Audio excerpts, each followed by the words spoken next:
मुलींच्या अपेक्षांबद्दल तर भरपूर बोललो, आता बोलूया मुलांच्या अपेक्षांबद्दल. तर मुलांनो, तुम्ही 2025 मध्ये जगत आहात. जर आताच्या काळात तुम्हाला वर्किंग सुंदर जॉब करणारी मुलगी हवी असेल तर तुम्हाला घराच्या कामांमध्ये सुद्धा तिला हेल्प करावी लागेल.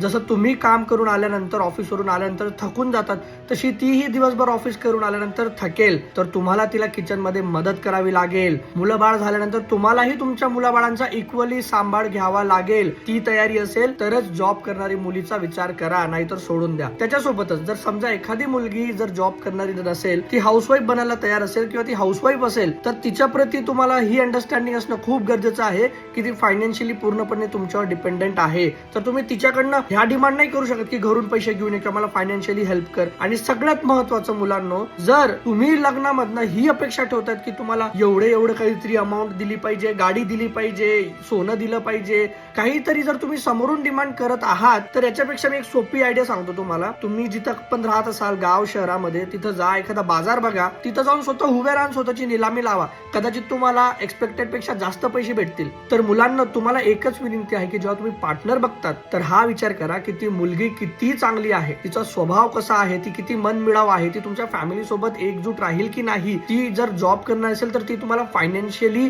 हेल्प करणार की नाही, आणि जर करत असेल तर तुम्ही तिला मदत करण्यासाठी तयार राहा.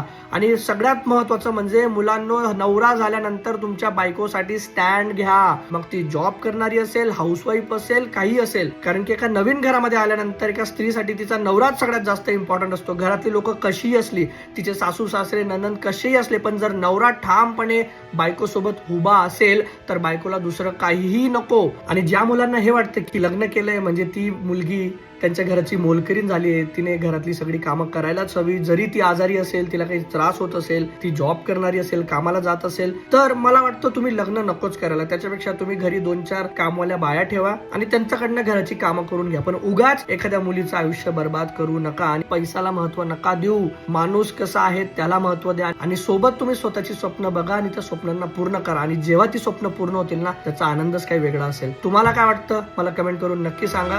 धन्यवाद.